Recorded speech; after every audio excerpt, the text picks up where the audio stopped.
Ada cerita lagi dan ini ada di kitab Sahih. Sayyidah Aisyah itu malam-malam itu ditinggal Kanjeng Nabi, metu nah. Onong metu. Aisyah, saya ini perempuan. Pasti Nabi ini enggak fair. Eling bojo liya terus sampai marani bojo liya. Nabi aku wis rada bosen dari Aisyah. Hasil singkat cerita, Aisyah itu wong wedok. Ditututi. Ditututi. Dan Nabi sama sekali enggak tahu kalau ditututi sama Aisyah. Ditututi. Ternyata Nabi itu jalan kemana? Ke Baqi. Bayangkan jangan Baqi yang sekarang ya, banyak listrik, banyak macam-macam. Artinya, kenapa saya kan bantah, kok iso ora roh padange ngono, kok goblok ngono. Kok jaman dhisik kok bayangno. Gua pakai elek. Kulo sering bantah wong elek-elek. Kok iso Gus aku ora kan ramene ngono kok. Wes repot-repot. Nah ini kan masih nerangkan wa biba ilayya min dunyakum atibun apa wanita. Kuwi kok mbok pahami seneng wong wedok sunahe Nabi terus mbok tiru seneng sing sampangan. Singkat cerita ditututi Kefal. Ditututi. Ternyata Nabi ngorobaki. Ngorobaki itu Nabi penuh dengan kepanikan. Panik sepanik-paniknya. Ya itu khasnya orang soleh ya. Khasnya orang soleh itu kalau ingat akhirat kan ya mesti panik. Terus ketika mau masuk Baqi, assalamualaikum daraqaumil mukminin wa inna insyaallah bikum. Terus menyebut satu-satu sahabat-sahabat yang berjasa mati karena fisabilillah. Dan Nabi nangis kirim salam berdoa. Akhirnya jadi riwayat kalau kita masuk kuburan assalamualaikum daraqaumil mukminin wa inna insyaallah bikum. Itu rawinya ya Aisyah. Bojomu kayak metu. Dia tetap tinggal tuh. Kadang malah mantel dikancing bar sampai. Jadi mana mungkin bojomu dadi dokumentasi hukum? Selain sing lanang ya ora dadi sumber hukum. Dadi iki padha dene. Dadi bojone ya ora dokumen hukum, sing lanang ya ora sumber hukum. Dadi sampe cara kula piye wis ngene iki. Esuk tukaran perkara blonjo terus noy nganti mati. Amin. Makanya nabi ngono. Napa? Dari awal Nabi itu sudah kelihatan sekali. Ya nisa an-nabi lastunna ka ahadim minan nisa. Para istri Nabi, kamu semua itu enggak sama dengan perempuan-perempuan yang lain. Maka perilaku kamu harus begini, harus begini, harus begini. Dan itu mereka bisa melakukan semua. Dan kita yang untung, kita mendapat dokumentasi hukum yang luar. Termasuk coba, kayak apa Sayyidah Aisyah tidak cocok Sayyidina Ali. Tapi semua dokumentasi tentang akhiru hayati wa Rasulillah itu rawinya itu siapa? Sayyidah Aisyah. Sama tak cerita sedikit ya, ini biar tambah mahabbah kita pada Ahlul Bait Rasulullah sallallahu alaihi wasallam. Ahlul Bait itu kan yang mujma'alah itu dua.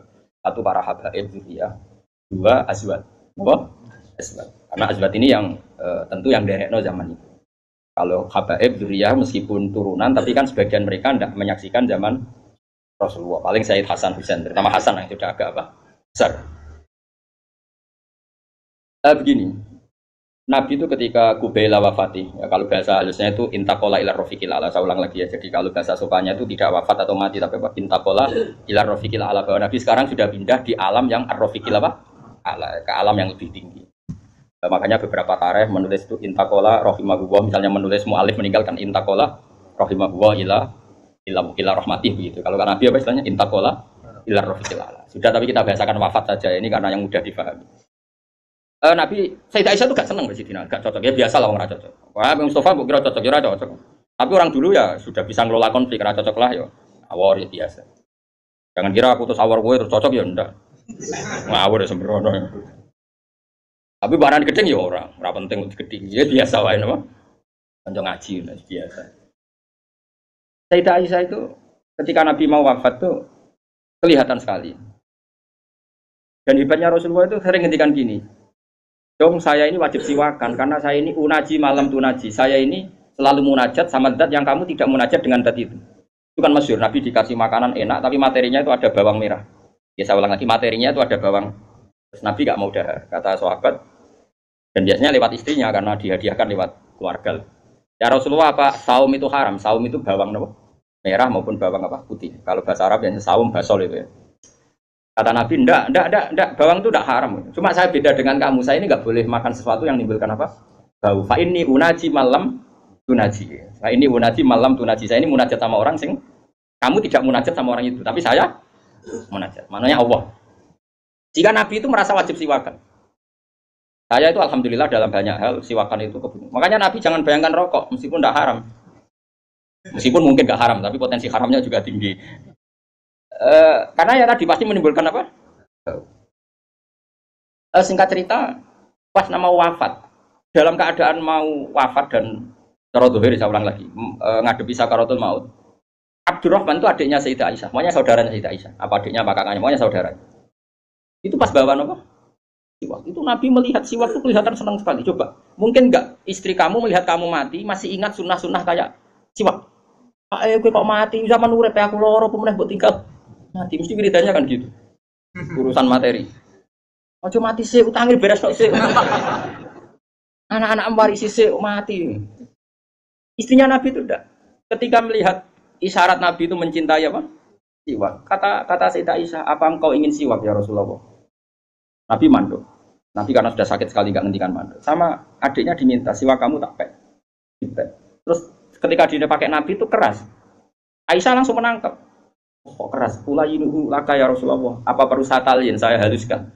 Terus dicokot apa digegeti apa? Siwak kayu itu ya, bukan duluan. Araf itu loh. Sama Aisyah terus dikunyah-kunyah. Sampai apa? Maka Sayyidah Aisyah itu bangga sekali, dia sering cerita Nabi wafat itu dalam keadaan menghisap rik saya. Wa inna riki lafi riki, katanya apa? Apa ludah saya ada di ludahnya Nabi, karena Nabi pakai siwak terakhir itu yang sudah ditalyen, sudah dihaluskan oleh mulutnya siapa? Aisyah. Makanya Aisyah itu bangga sekali karena kenangan Nabi terakhir itu membawa apa? Wa inna riki lafi riki, kata apa? Ludah saya ada di ludahnya Nabi. Maksudnya Nabi menghisap siwak yang ada ludah saya. Ya, berarti karena Nabi mau ngendikan. Dan itu termasuk kearifannya Sayyidah Aisyah, itu kan di kamar ya. Ada keluarga yaitu Abdurrahman dan keluar. Kata Nabi, saya panggilkan Ali. Saya panggilkan Fatimah. Sayyidah Fatimah datang. Makanya ini ditulis imam ahli hadis. Bab manaqibi Fatimah Zahra. Fatimah Zahra. Manaqibnya siapa? Fatimah Zahra. Sayyidah Fatimah itu di pintu gerbang itu tahu orang yang enggak dikenal. Itu normal, kalau orang nggak keramat itu pasti pingsan. Tapi Sayyidah Fatimah itu tenang saja, ketemu orang itu ya tenang saja, santai saja. Nah, terus ketemu Rasulullah, Sayyidah Fatimah nangis itu. Nangis sekali karena melihat abahnya mau kabundut. Bagaimanapun Nabi selain Rasulullah punya status itu abahnya siapa? Sayyidah siapa Fatimah. Itu di situ ada Ali. Ini penting ya, karena ini sejarah Ahli Sunnah wal Jamaah. Jadi ada Ali, ada Sayyidina Ali, ada Sayyidah Fatimah, ada Sayyidah. Makanya Ahli Sunnah itu menentang sekali. Makanya masyhur zaman cari di Sahih Muslim. Sayyidah Aisyah menangi ada sekian isu kalau Rasulullah itu berwasiat khusus sama Sayyidina. Mungkin masyhur itu. Sayyidah Aisyah kan naik pitam. Kata siapa Nabi berwasiat sama Ali? Saya itu ada di situ. Saya ada di sampingnya saat itu. Dan akhiru kalimatin qolaha adalah Allahumma ma'ar rafiqil a'la. Tidak ada wasiat tentang khilafah, tidak ada wasiat tentang, paham ya? Ini penting saya ceritakan di sini karena ya ini kan termasuk jadi khasnya Ahli Sunnah wal Jamaah bahwa Nabi tidak pernah berwasiat khusus tentang khilafah ya Nabi. Sayyidah Fatimah masuk. Nabi ya nangis ya karena itu abahnya. Tapi ini bukti kalau Sayyidah Fatimah itu orang yang luar biasa. Ya Nabi kata Nabi, ya Nabi, putriku, kamu jangan nangis. Kamu itu awalu ahli baiti luhukun fi. Kamu itu keluarga pertama saya yang ketemu saya. Sayyidah Fatimah guyu. Orang ditakdir, diberitahu kalau kamu matinya cepat guyu. Itu kalau gak orang soleh. Woi darani, saiki lho kasus semua sakit. Takon mati saiki untuk menghentikan semua kesalahan Anda, siap gak? Dari mes tobat iya kelakuane jenenge. Karena nerusno kan. Wis bakat. Untungnya Allah bakatnya ghafur iku sing cara gak tuntas. Itu kan masyhur.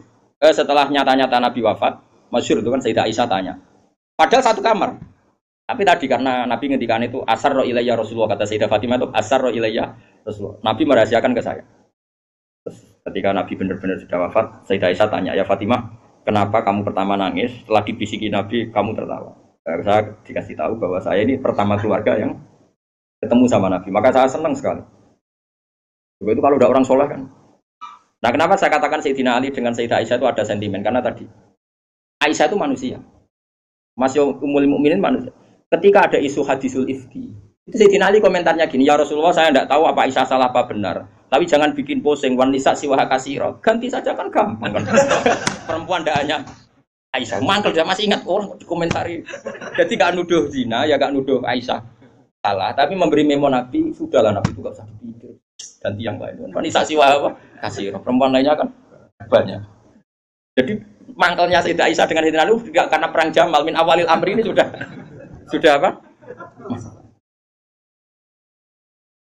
Sampai saking tidak cocoknya Sayyidah Aisyah, sampai beliau wafat itu kalau nyeritakan hadis wafat Rasulullah, akhirnya Nabi agak sehat. Terus Nabi minta jamaah. Enggak, ini biar sampean tahu bahwa Nabi kita benar-benar Nabi sitkon. Nabi kita benar Nabi yang benar. Sallallahu alaihi wasallam. Nabi sudah sakit kayak gitu itu minta, saya tapi ingin sholat. Artinya karena dua beliau itu perempuan, Ali ada di situ, ada keluarga, ada Fadl, ada Abbas. Makanya semua riwayat Aisyah, karena dia ada cocok Ali. Nabi minta ke masjid. Yuhada bainal fadl wa rajulin. Semua kata Ali diganti rajul. Dia nyebut Ali itu tidak mau.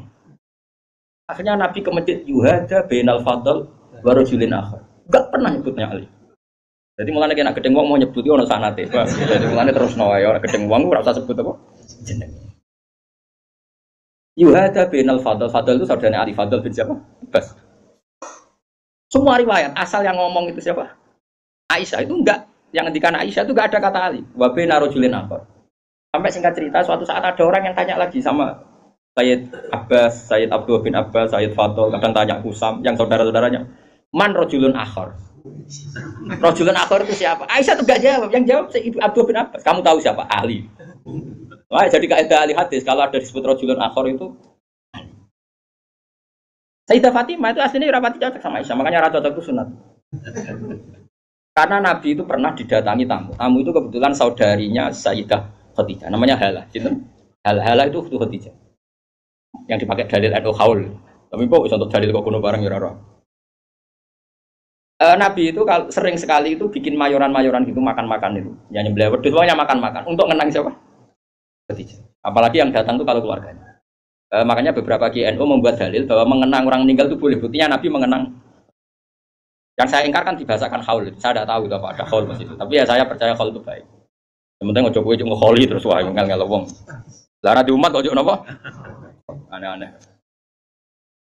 Hal itu kalau datang itu Nabi itu bergegas hormat terus macam-macam. Singkat cerita saking hormatnya Nabi itu Aisyah itu cemburu. Ya Rasulullah kenapa engkau mengenang orang yang tua ajus itu tua sekali sudah mati lagi.